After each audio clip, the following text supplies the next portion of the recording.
Grant Ellis picks winner in Indecisive Bachelor finale. And Golden Stars head to paradise. The 31-year-old star of season 29 spent much of the episode wavering, but eventually found his forever. The ABC franchise, meanwhile, revealed a new twist up ahead amid behind-the-scenes turnover. Bachelor host Jesse Palmer really wanted viewers to know that there has never been a bachelor more torn than the 31-year-old day trader, teasing a historic and emotional conclusion. Ellis and his two finalists, Litia Gar and Juliana Pascarosa, began their final few days in Punta Cana, preparing for family introductions. "I've liked you since day one," Ellis's sister told Gar early into the contestant's introduction to his family, which was a huge success.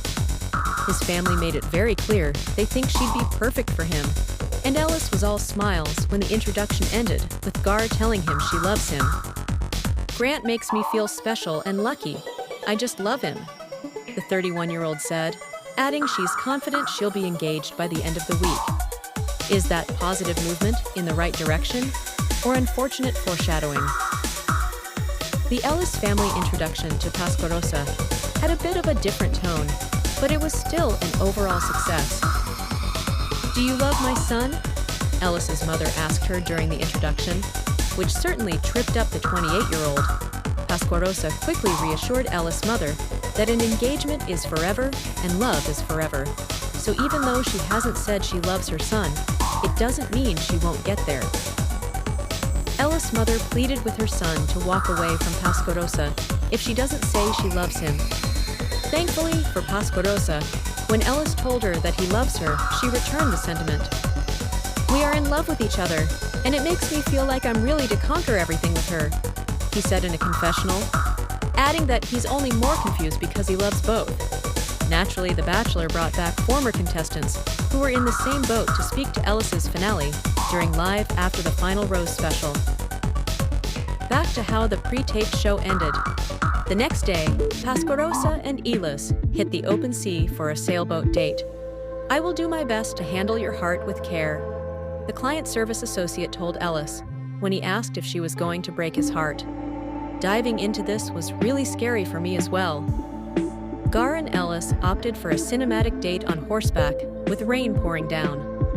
The daytime date was beautiful, as he put it, but the night brought serious conversations. "My desire to be a mother comes from my heart. I think my family knows that, so they want it for me," Gar said to Ellis about her plans for the future, who came back to ask how she would react to him telling her that he might come to her later and say he's not ready. "I want to make you happy, and I want you to feel ready. I want both of us to feel excited and ready at that time," she added. "Pick me," Gar later added, masked by giggles, at the end of their day together. Ellis ended his dates filled with indecision. Bachelor host Palmer reminded viewers that someone was in for a heartbreak, and maybe that someone will be Ellis himself. As Ellis went into his final day of his Bachelor journey, he appeared more confused than ever. His father surprised him by staying to help make the final decision. Grant might have picked a ring, but he still hadn't picked a fiancé when it came time to head to the proposal spot. "I could see Litia being my wife, and I could see Juliana being my wife. It really is having two hearts in the palm of my hand," Ellis said as the first SUV pulled up to the proposal spot. Unfortunately, and to the audible surprise of many audience members at the live special taping, Gar was the first pull-up. The 31-year-old gave a beautiful and heartfelt speech about how much she wants to give him a family, unaware that Ellis was preparing to dump her. "I love you very much. I want to give you everything you deserve, but I'm not your person," Ellis told Gar. "I'm sorry to have gotten to this point. My emotional connection is stronger with someone else." Met with cheers from the audience, she didn't hold back in letting Ellis know how mad she was. "This is not about me," Ellis told her. "It's all about you," she snapped back, pointing out that she got the answer she needed, and that he's different than she thought. Gar didn't hold back in holding Ellis to the promises he made her, telling him that those things are for him and Pascarosa to figure out. What a surprise! How disappointing. I felt like he loved me, then he picked someone else he loved more, Gar said to camera, back in the SUV following the breakup. I hope that I can find someone that will love me like that forever. Not today, though, she added, hopefully beginning her campaign to be the next Bachelorette, even if the show is skipping its expected summer 2025 time slot. We're getting engaged tomorrow, Gar told Palmer. She said to Ellis the night before the big decision. She said he answered her, I know, I can't wait. I love you, I love you. I learned a lot about him that day, she added, telling the host that she begged Ellis to not make her promises he couldn't keep, but he pushed their relationship forward. Gar finally had the chance to speak with Ellis about the breakup in front of a live audience, where he told her he needed to take responsibility and that he was truly sorry after she reminded him of all he told her. She gracefully told Ellis she's happy that this whole situation isn't part of her love story, earning cheers from the crowd. Back to the proposal spot, Ellis prepared to begin his forever love with Pascarosa, who walked to the spot thinking about how she wanted till death do us part. The 28-year-old gave a heartfelt and tearful speech and plea to Ellis, who then dropped to his knee to propose.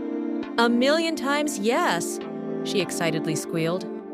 Ellis got emotional speaking with Palmer about his bachelor journey, confirming to the host that it was all worth it. The pair brought out Pascarosa, who was all smiles. She said she just couldn't wait to go out to dinner with her new fiancé. The newly engaged couple announced that they're moving to Pascarosa's hometown of Boston. They're also getting an Italian vacation, courtesy of The Bachelor. Ellis had told The Hollywood Reporter at the start of his season that he was happy with his ending. "I'm very happy with the way things turned out," he said, then adding, "Anytime you have to let go of someone you care about, it's hard, and there's going to be emotions there, so I think we just have to see how things play out." This ending, meanwhile, comes amid behind-the-scenes turnover at the franchise. Earlier this month, showrunners Claire Freeland and Bennett Graebner departed the franchise in the latest shakeup at the ABC reality series. The exits of Freeland and Graebner, who held their positions since series creator Mike Fleiss left the show in 2023, came in the wake of allegations that Freeland and Graebner oversaw a toxic and hostile workplace on The Bachelor, claims the pair have denied through their attorney. Bachelor co-executive producers Michael Margolis, who is married to Freeland, and Keely Booth also recently departed the show after offering their resignations. Warner Brothers, which produces The Bachelor, and ABC have declined to comment on who will be taking over at the helm of the franchise, which next steers the ABC ship to Bachelor in Paradise this summer.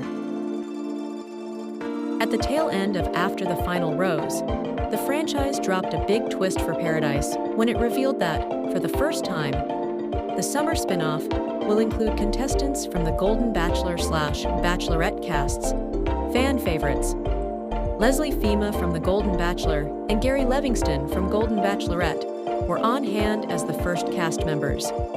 Palmer announced that more seniors from the franchise's Golden series will be included in the forthcoming cast reveal for Paradise Season 10, which so far includes Zoe McGrady, The Bachelor Season 29, Hakeem Moulton, The Bachelorette Season 21, and Jonathan Johnson, The Bachelorette Season 21. After the success of The Golden Bachelor, Paradise mainstay Wells Adams had mused to THR about what a full Golden Paradise version might look like. "I've got the whole thing planned out and how it should look. It needs to happen in Florida at Del Boca Vista," from Seinfeld. "Everyone needs to drive around in golf carts, dates at shuffleboard courts. I need to be making drinks, but also have Malanta on the side. I can see it all in my mind's eye right now and so desperately want it."